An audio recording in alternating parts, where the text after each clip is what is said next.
नमस्कार साथियों, मैं आपका दोस्त लेखक बिजनेस कोच डॉक्टर उज्जवल पाटनी। आप जानते हैं एक बिजनेस कोच के रूप में मेरे लिए सबसे खुशी का पल क्या होता है?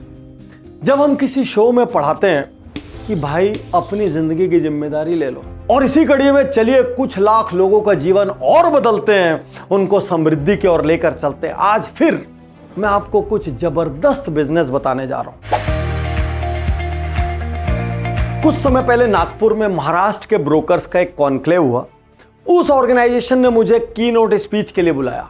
मैंने वहां जाकर कहा, यदि दुनिया में हींग लगे ना फिटकरी टाइप का कोई जबरदस्त व्यापार है जिसमें महीने में 2-3 डील करके मजे से लाखों कूटा जा सकता है, जो चाहे तो पूरा दिन फ्री है, चाहे तो पूरा दिन बिजी है, जिसका बिजनेस कभी भी एंड नहीं होगा, क्योंकि खासकर इंडिया की ग्रोथ स्टोरी के साथ कोई बिजनेस सबसे ज्यादा ग्रो कर रहा है तो वो रियल एस्टेट का बिजनेस है। दोस्तों, मैं बात कर रहा हूं रियल एस्टेट ब्रोकर की, जिसको हम रियल एस्टेट कंसल्टेंट भी कहते हैं, रियल एस्टेट एडवाइजर भी कहते हैं, दलाल भी कहते हैं। क्या बिजनेस के लिए ऑफिस की जरूरत है? हो तो बहुत अच्छा, नहीं तो शुरुआत एक फोन से की जा सकती है।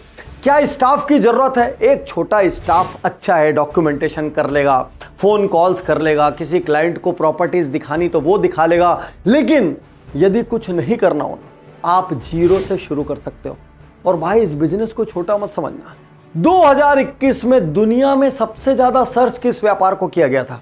How to become a real estate agent, क्योंकि इसका जो दायरा है ना वो बहुत बड़ा हो गया है। रेसिडेंशियल प्रॉपर्टीज के ब्रोकर हो गए, कॉमर्शियल प्रॉपर्टीज के ब्रोकर हो गए, लग्जरी प्रॉपर्टीज जैसे कि फार्म हाउसेस के अलग ब्रोकर हो गए, रेंटल प्रॉपर्टीज के रेंटल ब्रोकर हो गए, और लीज पर दिलाने वालों के लीजिंग वाले ब्रोकर हो गए।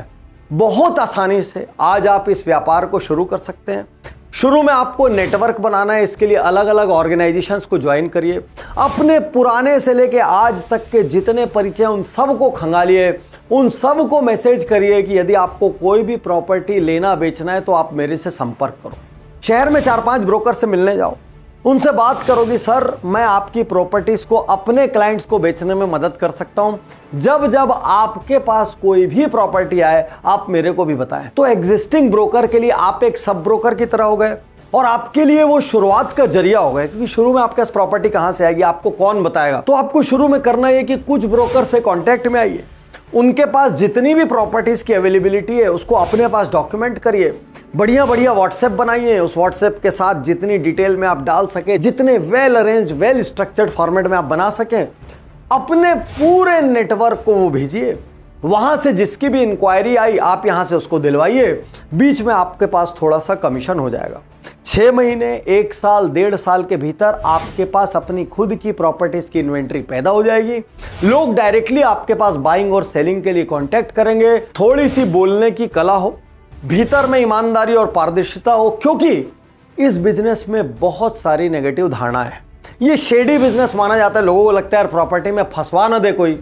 और यदि इस बीच आप ईमानदारी के साथ, पारदर्शिता के साथ, डंके की चोट पे व्यापार करते हैं ना, लोग आपको थोड़ा एक्स्ट्रा पे करने को तैयार होंगे, क्योंकि प्रॉपर्टी में इंसान की जिंदगी भर की कमाई फंस जाती है। और वो ये चाहता है कि मैं जिसके साथ काम कर रहा हूं वो ट्रस्टेबल हो, वो रिलायबल हो, और इसीलिए अक्सर प्रॉपर्टी ब्रोकर सक्षम लोगों के लॉन्ग टर्म पार्टनर होते हैं। मजे की बात, जिसको आप प्रॉपर्टी दिलाते हैं वो लेते साथ क्या बोलता है, सुनना यार कुछ अच्छा रेट मिलेगा ना, इसको अपने को बेचना है।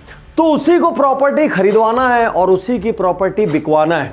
कुछ परसेंट लोग ऐसे होते हैं जो सेल्फ यूज के लिए खरीदते हैं, और बहुत बड़ा परसेंटेज ऐसा है जो इन्वेस्ट करने के लिए खरीदता है। तुरंत शुरू होने वाला बिजनेस, न्यूनतम लागत में शुरू होने वाला बिजनेस, चारों तरफ खूब भीड़ दिखती है, उसके बावजूद थोड़ी सी मेहनत से आप अपने लिए जगह बना सकते हैं।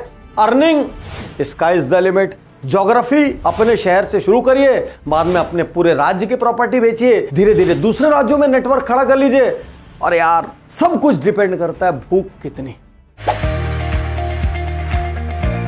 जिस भी घर में बच्चे हैं और घर जरा भी ठीक ठाक है, या माँ बाप बच्चों से जरा भी प्यार करते हैं, तो एक फंक्शन पक्का होगा, वो है बर्थडे सेलिब्रेशन। KG 1 से शुरू करके यहां तक कि स्कूल में एडमिशन से पहले क्लास 9th 10th तक बच्चों के बर्थडे मनाए जाते हैं। मतलब एक बच्चा 14 साल तक लगभग आपको व्यापार देता है। अब यहां पे मल्टीपल बिजनेसेस पैदा हो जाते हैं। फर्स्ट, गेम ऑर्गेनाइजर का बिजनेस। यदि बर्थडे पार्टी होगी तो वहां पर गेम्स होंगे। आजकल लोग बाहर से गेम खिलाने वाले को हायर कर लेते कि भाई तुम आओ, तुम अपनी थीम प्लान करो, अपना गेम ऑर्गेनाइज करो, अपने हिसाब से इनाम बांटो, ये हमारा तुम्हारा बीच का फिक्स कॉन्ट्रैक्ट है और चले जाओ। जनरली पार्टी कितनी देर की होती है? 2 से 3 घंटे की पार्टी होती है। एक दिन में एक पार्टी भी की जा सकती है, 2 पार्टी भी की जा सकती है। इसी बिजनेस को एक लेवल और आगे लेके चलते हैं। Rental toy provider. आपने गेम्स का एक सेट बना लिया जिसको बनाने में आपको 25 से 50 हजार रुपया मैक्सिमम लगेगा। उसमें 10-15 गेम आपके पास आ जाएंगे। आप अपने एक ऑटो में गेम्स को लोड करके वहां पे लेके जाते हैं। वहां पे 3 घंटे के लिए आपके टॉयज पड़े रहते हैं। बच्चे उन टॉयज से खूब एंजॉय करते हैं। टॉयज प्लास्टिक के होते हैं, फाइबर के होते हैं, फोम के होते हैं, वुड के होते हैं और अक्सर उनकी लाइफ सालों साल होती है, कुछ नहीं होता उनको। और हर जगह से आप उस टॉय का रेंटल अलग से लेते हैं। अब ध्यान से देखिए, आप एक तरफ पार्टी को ऑर्गेनाइज करने की फीस कमा रहे हैं, दूसरी तरफ आप टॉय को रेंट करने की भी फीस कमा रहे हैं। और यदि इसी बिजनेस को थोड़ा और सीरियस रूप में करना है तो आप जंपिंग जैक जैसी चीजें खरीद लीजिए। उनको ले जाओ, हवा भरो, लगा दो, बच्चे उसमें 4-5 घंटे खेलते रहते हैं। मुश्किल से 7-8 जगह लगाते साथ उसकी कॉस्ट वसूल हो जाती है। उसके बाद जो कुछ है सब नेट प्रॉफिट है। और यदि आप शहर की जितनी भी होटलें हैं जहां पर हॉल है, जहां पर लगातार ऐसी पार्टीज होती हैं, आप उन होटल्स के साथ टाई अप कर लीजिए। आप थोड़ा सा रेवेन्यू शेयरिंग कर लीजिए, देसी भाषा में जिसको कमीशन कहते हैं। और आप देखिए हर दिन आपके पास होटल से कॉल आएगा और आपको एक नहीं अपने टॉयज के 4-4, 5-5 सेट रखने पड़ जाएंगे, असिस्टेंट रखने पड़ जाएंगे। आज इस शो को हल्के में मत लेना।